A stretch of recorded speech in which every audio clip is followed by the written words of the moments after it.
this game will fly under the radar of many people, and that is not a good thing. Many people will simply ignore this game because of who made it, a small studio without $1 billion budget, its smaller scope because this is not a big live service game, and because of its genre, roguelike. But if you're one of those people who will be missing this game, that will be a huge mistake from you. Because yeah, if you're interested with the Hyper Light Breaker is worth playing, buying, or whatever it is, the answer is absolutely yes. This game is actually amazing, and I played quite a lot of it, and I have a lot of things to tell you about that. So yeah, without further ado, let's talk about Hyper Light Breaker, and let me give you every bit of information that you need to know before jumping into the game. So let's get it started. So first things first, Hyper Light Breaker is launching on January 14th in early access. This won't be a full release, and you should not expect one. It's an early access launch, and yet there's still quite a lot of things in it. So first things first, what is Hyper Light Breaker? Hyper Light Breaker is an action roguelike game, and it is a prequel to Hyper Light Drifter. But unlike that game, which was a 2D game, this one is in full 3D. And not gonna lie, the first time I saw this game, the first time I saw its trailers, its gameplay videos,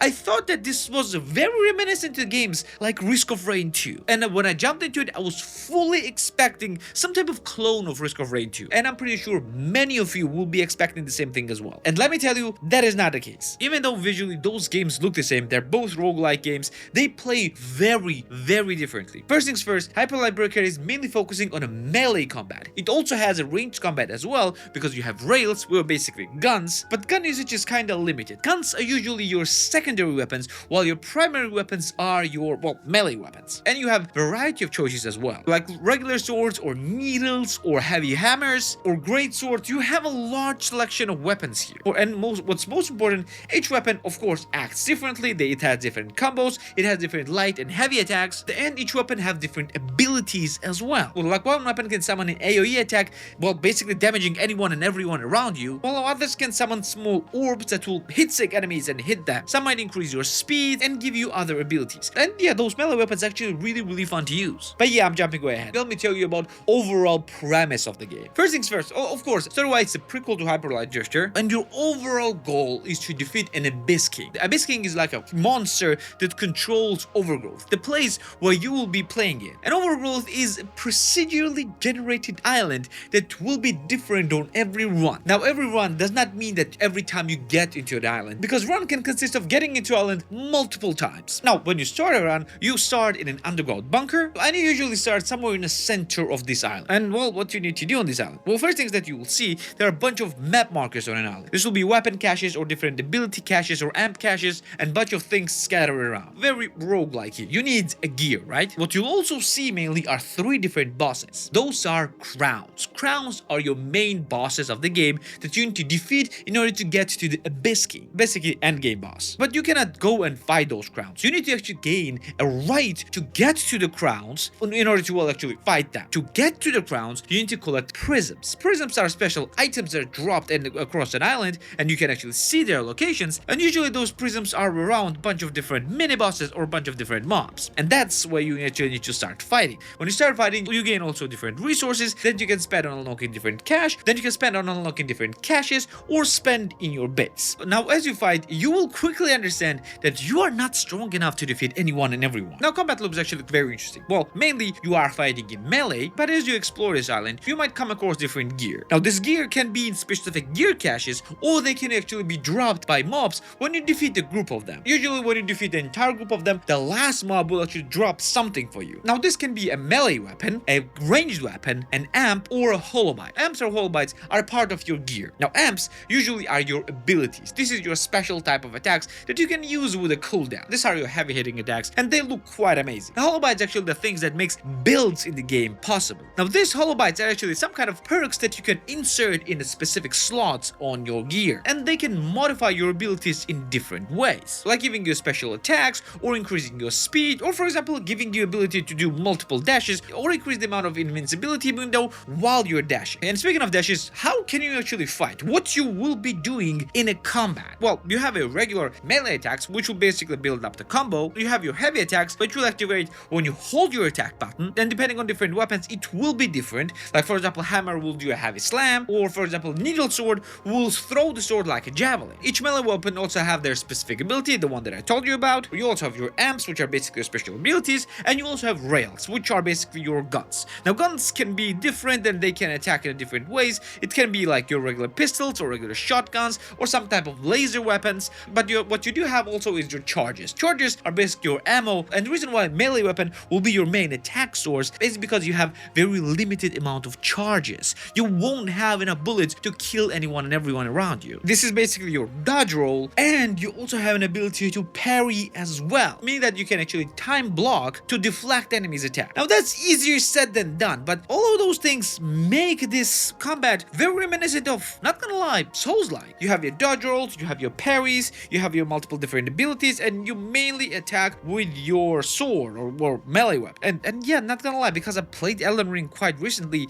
that combat seemed very familiar. Okay, you get these weapons, you fight the smaller enemies. So what is it that you do? How does the gameplay loop actually looks like? You get on an island, you run around, you defeat smaller enemies that are roaming the island, you get different types of resources from those enemies, or you get your hollow bites, you get your different melee weapons. By the way, the weapons that you don't want to carry at the moment, you can also cache, meaning that you will be able to use it in different runs. So what else? What you need to be doing exactly? Well, first things first, you need to go and hunt the different prisons. Those prisons are actually guarded by different mini bosses and bunch of different enemies. And you have actually a variety of enemies in the game, and they are actually quite fun to fight with, especially the mini bosses. Then after you collect certain amount of prisms, you will have an ability to get to the crowns. And crowns are your, well, actual bosses of the game, and they are very difficult to fight with. Now, at any moment in the game, when you collect a certain amount of prisms, you can go and fight the crown, or you can go and extract. Now, extraction is an important part because when you extract, you save everything that you collected in your cache, and they will be undamaged. Now, the damage is an important part because your gear and your hollow bites can get damaged. And I will tell you how and why in a second. Now, every time you play, the map will have different extraction points, and when you get to the extraction points, you cannot simply extract. When you initiate extraction, you will be attacked by waves of enemies. Now, usually these are smaller enemies followed by the mini boss, and when you defeat them, you will extract. And then you will say everything and can use everything as well. And yeah, that's fun and interesting. And then you'll get your base,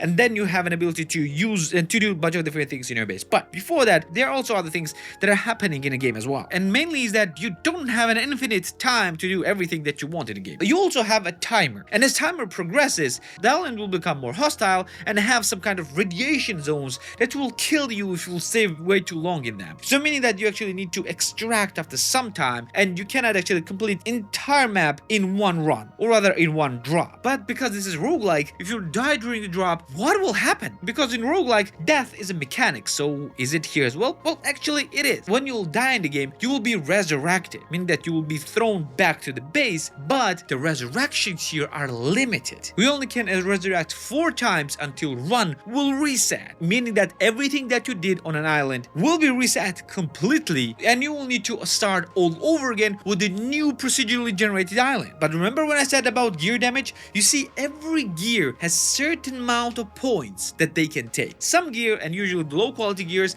have only 1 point, more stronger ones 2, 3, or maybe 4 or more durability points. When you will die, everything in your inventory will get a hit. Everything that you have on you during a run and not in a base will get a hit. And if something has only 1 durability point, it will be destroyed. And if something will have 2, that means that it will have 1 more death before it will get destroyed. This goes towards melee weapons, amps, rails, meaning your range weapons, and hollow bites as well. So yeah, that in this game is kind of expensive. But okay, let's say you didn't die or you die. What is happening in a base? Now, base is actually where you level up your character. That's where you actually upgrade your gear, because you have an actual upgrade path with specific resources that might increase your armor or extend your hoverboard ability. Yeah, didn't talk about hoverboards. You can actually use a hoverboard to go across the map really quickly. You also have a glider in the game. You can also buy new gear, or you can also sell different gear as well. But then you can queue up for another run, change your gear if you want to change it, and then get back to an island and progress through it. And yeah, by the way, everything that you do on previous drop will be saved, and it will only reset when you run out of resurrections, meaning that if you collected certain amount of prisms or open certain caches, or for example defeat the crowns,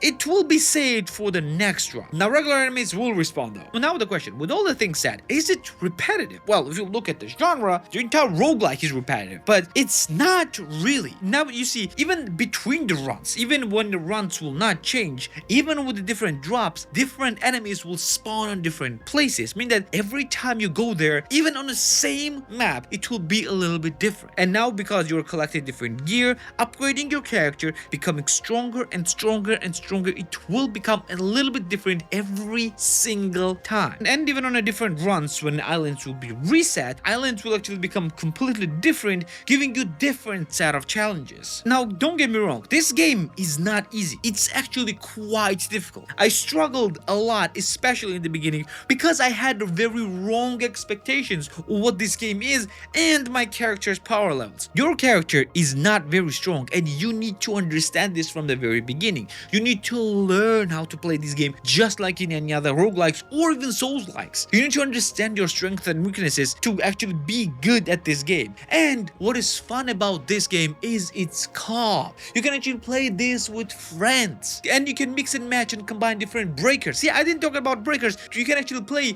with the different characters as well, and each character has their own set of stats and they play a little bit differently. But now about an important question: how the game runs. Now, that is the only gripe that I have with the game, and that gripe is probably more exclusive to me than to the game. Now, while playing this game, I experienced well, some issues. Well, those issues were a little bit of stuttering while I'm fighting with bosses. And when I understood why, well, that's pretty understandable, because I have an ancient CPU. My CPU is not very strong, and I was 100%ing this CPU quite often, especially with a bunch of tabs open in the background and even with some videos running. Plus, I also played a preview version of an early access version. So yeah, probably the issue that I saw that was not really a big issue, you probably won't see. I'm actually upgrading my PC very soon, in just few days, and I will actually test that out on a newer PC as well now, and I will let you know how it will perform. But overall performance was actually pretty good. But now the important part: how much the game will actually cost you. On early access launch, game will be available for $30. So is it worth it? Well, depending on which camp you're on. Well, first camp is a purely single player gamers that love challenge. If you're in one of these, then yes, it's 100% worth. Plus, game will have a lot of updates really soon, and yet it will become even better. And if you're in a second camp, which is a co-op gamer who plays with friends, I think it's even better. Having ability to divert the attention of a bunch of different mobs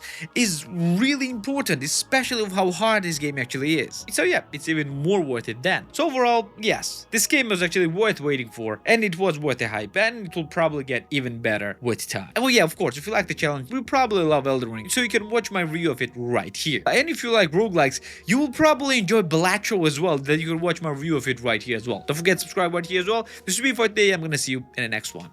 Take care.